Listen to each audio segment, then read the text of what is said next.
Okay, call the flood control meeting to order. Hang on one second. Where is it at here? Each one. Yeah, I'm. Yeah, thank you. All right, we'll call to order the work session for Thursday, February 20th for the Board of Supervisors, or excuse me, Flood Control District meeting. Pursuant to ARS 38431.02H, public will have physical access to the meeting room 15 minutes prior. Any item on this agenda is open for discussion. Members of the Board of Supervisors will attend in person or via phone or video or internet conferencing. Members of the public may also attend via Microsoft Teams or the mobile app or by phone. Work sessions are time for the county staff to inform and discuss the agenda item with the Board of Supervisors, and public comments will not be taken. Roll call, District 1. Crosby is still with you. All righty. District 2. Gomez is here. And District 3, Antonori is here. All supervisors are present. Mr. Crosby is present via Teams, and we will hand it off now to Joe or Jackie or Me. all right, Jackie. Okay, so this is just an overview of what the flood control district is and some of the, what we do. So we've been talking about our statutory authority and responsibilities, our regulations, our district staff projects, and our recharge properties, because you had asked some questions on the Bella Vista, so that's at the end of the presentation, but I will.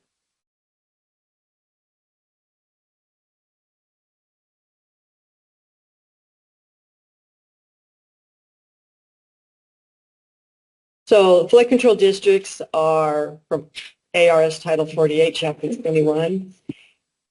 That is mandated by the state, and they started about 1984 is when we adopted our floodplain regs, because 1983 there was massive flooding in Arizona where a lot of homes got washed out.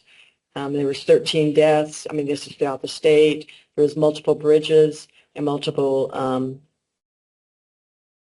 roads that were damaged, bridges. And so from that massive flooding, I mean, some of the rivers, you know, was the highest they had in the recorded history of 150 years of recording it. So that was in 1983 that happened. Where were most of the flooding? Where was most There's of it? Clifton, Tucson, Phoenix, Maricopa. Some of the homes, I just remember the homes in Tucson that got wiped out. Winkleman. And Wickleman, yeah. I mean, there's photos of that. That's pretty massive. Because I do know Clifton, after it, on Highway 191, they put in some floodgates to keep the water in the river itself, the San Francisco River. Yeah. So it is a separate taxing district, and that's where we have around $2 million. So it's a political subdivision of the state, you know, governed by the Board of Supervisors. And then part of that is we monitor, so the flood control district is here to regulate development, and with FEMA, we do the floodplain insurance. So there's district-dependent cities. So Bisbee, Tombstone, and Huachuca City, and unincorporated areas of the county, we do the floodplain permits for those. Benson, Douglas, Sierra Vista, and Wilcox manage their own floodplains for floodplain permits. So if there's development in those cities, they issue their own floodplain permits. But all of these cities contribute to the flood control district funds. So even the residents in Sierra Vista pay into the flood control district funds. If the city or county wanted to not maintain their own floodplain permits, then it would be responsibility of the county. And we adopted our first regulations in 1984, and we updated them back in December 2023, and I do have a copy here for you of our floodplain regs.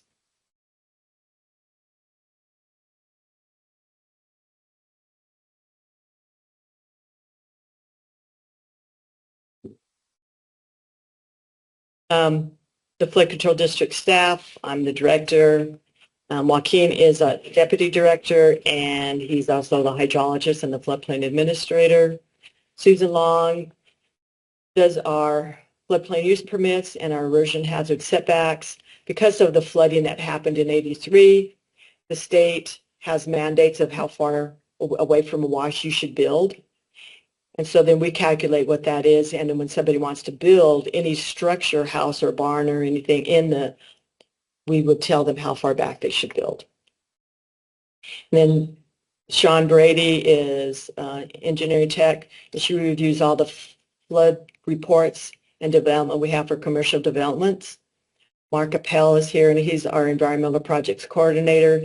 So he handles all of our recharge projects and watershed projects.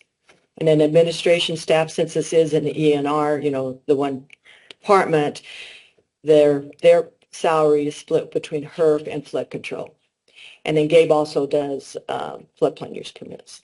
He helps with that and erosion hazard setbacks. So when we talked in the conference room, was that a month ago, one of the things that I like to kind of see more is the recharge stuff and put more money into putting it into the recharge.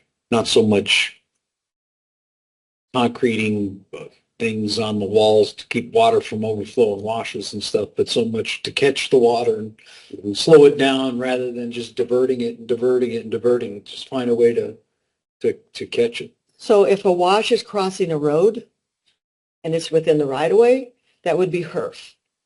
So Okay. concrete and that stuff is not Flood, that's not flood money. Okay. in the past. It has been, but yes. So our money is for recharge and I'll get further on in the presentation, for watershed studies to try to prevent some flooding that's happening.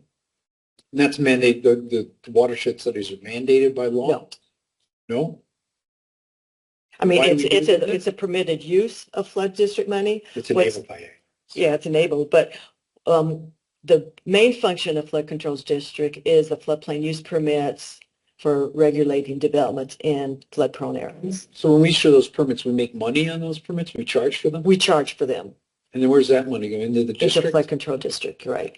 And we're going to do a desk audit because we want to recoup more of our cost for those than what we're getting, especially on commercial development.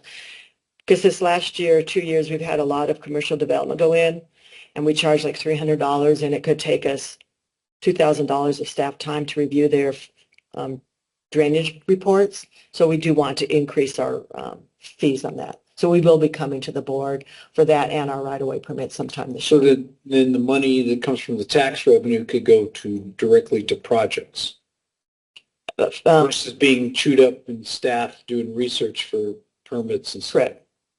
Correct. Okay. Projects that we have, so we are doing watershed studies. Pomerine Road gets 300 flooded. grand for watershed studies? This is just so a lot of our projects, it's multiple phases of it, and this is just $250,000, yes, for a watershed study, High level. high level watershed study. That's a high level. That's a high No, level. not a detailed watershed. When you say high level, right? To get the queue that we Yeah. need, so then we know how big of a box culvert and stuff we'd have to put underneath the road or the drainage channel that we need to do. And then we have a BRIC grant, a Building Resilient Infrastructure Communities grant that was awarded for the Wilcox Basin. And we have J.E. Fuller, our consultant, for $299,000. The grant was $250,000. So Flood Control District is adding $49,000. And this is a high-level study for the whole Wilcox Basin because Wilcox floods north of I-10, almost everything north of I-10 is in a flood zone because that basin starts at Mount Graham. So all of that water from the top of Mount Graham is flowing down until it gets to the playa. Which it should never get to. Right. So what we're doing here is trying to find locations that we can put a recharge basin flood control. So we want to dual purpose it as having it as a flood control so we're not flooding so much and at the same time recharging. So that was what this study is doing north of I-10 and then Which Turkey is the Creek. right answer. Correct. Yeah. And then we also have, we've applied 2023, but with the Corps of Engineers for grants, and we've been successful. They will give it to us, depending on how much money they get for grants now with the freeze on grants. because I had heard that they were being very not cooperative. Wasn't Maddox going to go in there and just take all the silt and all that stuff out of? Oh, so this isn't to go up to Rucker Okay, Canyon this is Lake. this is the whole Kentucky water. Well, in 2022, Elfrida and St. David were flooded. Right. Elfrida gets flooded about every 10 years. So this is because this is to find a place on Rucker Canyon that we can do a recharge project that will help alleviate some of the flooding in Elfrida, at the same time recharge. So the core is, there'll be 2 grants, because they'll have a study one and then they'll have a one that can help some with design. So they have in the process of trying to get us 2 grants, and they're still in the process. You're competing with other agencies and that need it. So one of the projects we have now with the consultant is the Leslie Canyon Pond. So this is down off of Leslie Canyon Road. This is a platted subdivision that was done 60s, 70s, and this is Leslie Canyon Pond. And these are very tiny lots, and you can see that it's in the floodplain. That's what the blue is. This pond is owned by the Property Owners Association for this subdivision here. All these oranges is the county maintained roads. This pond overtopped like 2015, I'm not sure what year, and it breached the pond here because there's not very many residents here that can help pay to get this done. And when it did, it flooded all of this, flooded Leslie Canyon Road, and flooded more people down towards Pertoville. This is a regulatory dam by ADWR because it's over 6 feet, and this is about 40 acres here. So the county with ADWR is designing to have the outlet structure here lowered, so it wouldn't be a regulatory dam, because it's like $2,500 a year for the homeowners there to pay just to have ADWR come down and inspect it. And they don't have money. They don't have money to even fix it. So we're in design, and it's a $219,000 design. We've already designed the inlet and outlet structures on the county roads. We're acquiring drainage easements. ADWR needs to approve the plans, and construction is estimated at $3.5 million, and we would apply for grants. ADWR might help with this. I mean, it's by statute they can help on this. And so we hope to have the plans completed this calendar year and construction start towards the end of the year, not in monsoon. But if you can see on this channel here, this is the top of the existing berm, and that's going to be the top of the new berm.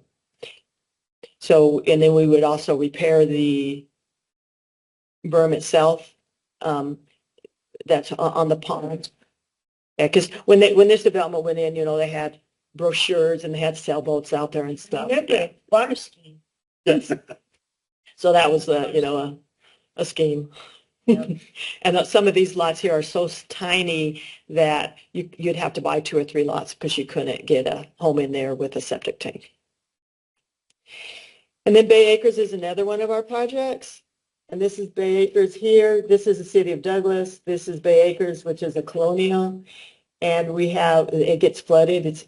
I turned off the flood zone on that, but this whole area here is the flood zone. And we want to construct a diversion channel along the east side and then improve the channel on Palm Grove Wash to take it in where it goes. Washington, right there? And that is Washington, correct. Okay. That is Washington. So it's in design. We have 60% designs done, and this is, should have the design completed by the end of this year. Then we would have to acquire right-of-way and complete NEPA clearance. We anticipate $15 million for construction, and we will have to pursue grants. Where does the water go from that? Down to Whitewater Draw by Douglas. Now, when the city has been trying to annex, Repeatedly, yes. repeatedly, right? And I think the main reason there's one holdout that's at the meat market, the restaurant, I'm not sure they're the holdout, but yes. because they don't want to pay city tax, right? So everyone else wanted to. We do this anyway, no matter what, right? for them? It wouldn't be something that. Well, if we get it designed and constructed, I mean, there's funds out there for this because 1 Bay Acres is a colonia. Right. So that increases your chance of getting a grant. There's brick grants specifically for this that if we get this designed, we would have a high probability of getting funds to correct this. Those brick grants come through FEMA FEMA, yes, through the state. If and through the state. Yeah. they were annexed before we got the grants, then does it become their responsibility to do this or still the county's? Well, it's a flood control district project. I mean, that would be up to the board. If the board wanted to still do this, we could do an IGA with the city because it's still flooding of properties in the county. Properties in. Okay. In Coyote Wash, we're completing the design of this, and the design of this is the final design of $330,000. We've probably spent $2 million in pre-studies on this project. NEPA clearance is completed. Final designs should be done in April. We will then go out for bids. Estimated construction cost is $6.5 million. We have $1.5 million of a grant from REPI from the Army. Flood Control District would put in $500,000. We have a WIFA grant for $3 million, and then a Governor Hobbs grant of $1.5 million. Where is Coyote Wash? Coyote Wash is part of Bella Vista, so I could show you when we get to that slide. And then our recharge projects, properties, you wanted to know about Bella Vista Ranch, and so I just put all of the properties that we have for the district. So this is Bella Vista Ranch. It's 2,900 acres of deeded, that's in the red. There's 4,000 acres of state land lease. So Bella Vista Ranch was acquired by TNC with ACUB funds, Army Compatibility User Buffer funds. To buy the ranch, they bought Bella Vista Ranch and Riverstone at the same time. And when they bought it, was Bella Vista Ranches was a developer. They did commercial development in the Sierra Vista area. And the person who was grazing the cows on the ranch, TNC honored what Bella Vista Ranches was doing, and we honored that too. So the person who is grazing it, and that was the $1,500 that we paid for state land, because it's state land lease. Yes, they do. He does pay us for it. Usually he just pays the state directly, but I was missing some paperwork that I need to get to the state, and so we paid it, but he does reimburse us for that, and that is correct. And then Riverstone is the other property that we got at the same time, and this was in 2016. This is 1,800 acres, and on this property, this is Mosen Road over here. So this is on the east side of Mosen Road. We will do a recharge project in here. There's an existing grade control structure here because this is Carr Canyon? Ramsey, that's Ramsey Canyon, it's, to get to the river.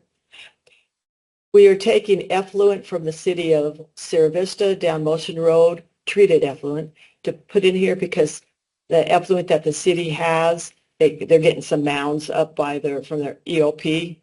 And I'll show you where Coyote Wash is. I forgot.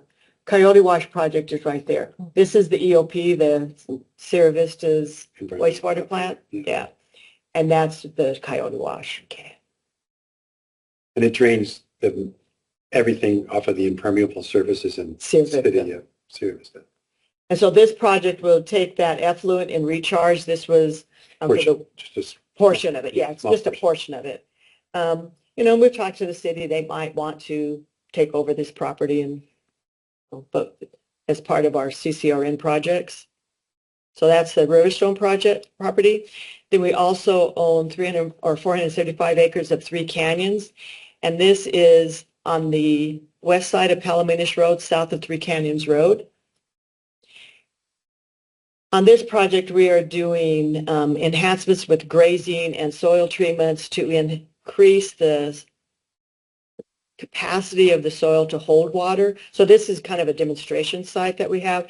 And this was a property that we acquired from The Army actually bought this property and gave it to the city, county, and the city has conservation easements. So all of our properties have conservation easements. On this property, we can sell up to 12 parcels. Yeah. And so what we did is this was 4 pivots here. This was farmed at one time. The person who bought this has made this into a subdivision, and he paved his roads because it's a private maintained road. So they paved it. There's homes being built out there now. And originally he had the road going through here, but we wanted to relocate, if we sell this property, if we sell any of the lots here or auction them, and, we would be down here. So then this is now the paved road, and then it would be access paved road for any property that the county also sold. So that's our Three Canyon project. This is our Palominas project. This is on the corner of Palominas Road and Highway 92. This is Palominas School right here. So you can see the blue is all the floodplain. Palominas School has frequently got flooded, almost every year. In fact, they have pony walls that go around the buildings. And this is a elementary school, and you'd have to step up over the pony walls to get into the buildings because of flooding. And massive flooding frequently. So the county went and got this, and then we built a brick wall around here. And this on here was also done with the Nature Conservancy, buying and donating it to us. And so we do have here, we have another bike path, running path. We have an IGA with the city, or with the school district, and there's a 2-mile path that goes around here, and they use it for their cross-country track team with their IGA. And local equestrians. And local equestrians, people use it. We have a parking lot here that we have, and so people use it because we get emails from people if there's, a pothole, or not, but a hole in the ground, or, the mesquite's gotten too up, so we go out and mow it. And then we have a detention. You can kind of just barely see it here. There's concrete there. We have a big detention pond that slowly releases it underneath it. And then this is our Palominas project itself. And that is a we did different treatments of how to recharge with dry wells and infiltration trenches to find out which one worked the best for this location. And then we take that information and we put it to other projects. And that project also, or that location also has a interpretive path. You can see the parking lot there, and then there's a path that goes along it that people walk their dogs and go look on it. Then the other property we have is the Baba Kamari, and this is on the Baba Kamari River itself. You can see the river flowing through here. That's the river, and it's 104 acres that was from the TNC with the conservation easement. And I did put on the flood zone, but 90% of that property is in the flood zone because it's right on the river. And it also abuts Buffalo Soldier Electronic Yes. Testing Range. South of that is all Buffalo Soldiers Electronic Proving Ground. And this is just a map to show you. So this shows you all the floodplains in the county. So this is all the floodplains, FEMA map floodplains. So FEMA maps, when they first did their maps, they were just doing more detailed maps where there was development. So just because if you have a piece of property, if it might still get flooded, but it's not on a FEMA map, and that's why we have in our regulations, if that wash has over 500 CFS cubic feet per second, then we do have higher regulations for that than something that's not as flood prone. So this is all the flood properties, flood zones in the county. Everything's flowing to the playa pretty much, Well, except for down by Douglas. Well, this is the whole county. Yeah. Oh, yeah. So, Yeah. I got you. So this is San the San Pedro Pedro to the River. left. So you can Okay. kind of see the mountains here. So this Yeah. is flowing to the San Pedro River. You either flow to the playa or you flow to Whitewater Draw. Unless you're on the other side and then you're flowing towards New Mexico. And this is San Simon Wash that flows up to the Gila. By San Simon Buoy, that water actually flows to the Gila north. Huh. Wow. So- Cool map. So we only have one area in the whole county that actually is a closed basin that doesn't. And that's the drain Wilcox. anywhere, and that's the Wilcox. Correct. And then, so we did have flooding. This is the flooding that we happened in 2022. This is from Elfrida in St. David. The upper right photo is the one that was a home in St. David that got flooded. And that's when the county declared an emergency because of the flooding. This is in Elfrida. This is actually a public road here. There's a stop sign you can hardly see there, but this is a road. And some of this area continued to flood our roads for about a week with water flowing. And some of the roads weren't able to be got in and repaired for 2 to 3 weeks because of the flooding damage. And this happens about every 10 years, different parts of Elfrida. So that's why we want to do the study that we're doing on the Rucker watershed. I think that's all of mine. Always an education. Yep. So any questions? All right. I don't have any. Mr. Crosby? Nothing? Well, I always have some comments. I would note that there is unending potential for money to be spent with these projects, like many other issues that we deal with all the time, like health and welfare for our citizens. And every year I have made the motion to make the flood control district tax rate 0%. And the last I saw, there was $9 million in reserve. The studies are costly and do not produce any water. Engineering is super costly. The chairman has made note of the expense of the statutory demands for a licensed engineer to design. Obviously, any recharge efforts require precipitation, and with enough precipitation, it will look like the expense was justified. The fraudulent SPRNCA is the perennial justification for many of the studies and recharge efforts. And that concludes my comments at this time. Thank you, Mr. Chair. All right, no problem. Kathleen, you got any? No. No? All right, well, we'll adjourn this meeting.